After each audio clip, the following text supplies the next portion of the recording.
Welcome to episode 20 of the Canada Immigration News Podcast, your trusted source for comprehensive coverage and analysis of the latest immigration developments across Canada. In today's episode, we will delve into recent invitations issued by the City of Greater Sudbury under the Rural and Northern Immigration Pilot, examine the latest trends in permanent resident arrivals to Canada, and discuss the Yukon government's decision to temporarily pause certain applications for the Yukon Nominee Program. Sudbury invitations under Rural and Northern Immigration Pilot. On May 27, 2024, the City of Greater Sudbury held a new round of invitations through the limited stream of the Rural and Northern Immigration Pilot, or RNIP.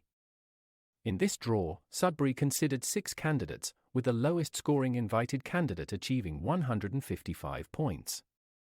All successful applicants possessed eligible occupations and offered wages exceeding $20 per hour.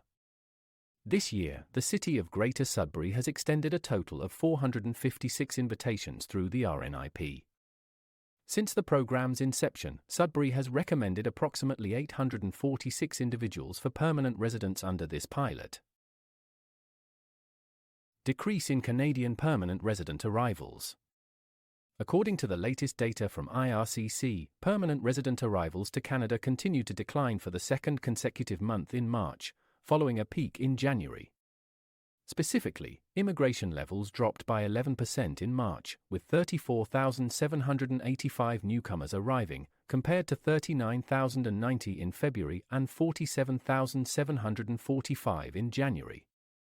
Despite this recent dip, projections suggest that Canada is still on track to welcome 486,480 new permanent residents by the end of 2024, representing a 3.1% increase from the previous year.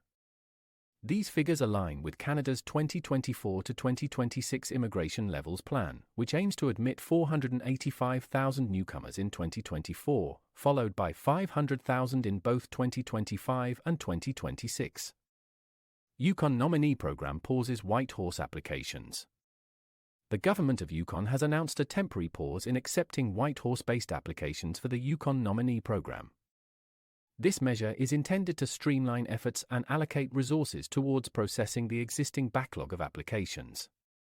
However, the program will continue to accept nominations for candidates seeking to reside in rural Yukon communities outside of Whitehorse. The decision to suspend applications from the capital city is a proactive step to manage the current volume of submissions effectively. Between January 1 and May 6, 2024, the Yukon Nominee Program received an overwhelming 590 applications, of which only 107 had been processed as of May 6. This number exceeds the 430 nominee allocation set by IRCC for Yukon in 2024. By pausing new applications from Whitehorse, the government aims to minimize delays and expedite the processing of existing cases. The government of Yukon anticipates resuming acceptance of applications from Whitehorse employers in 2025.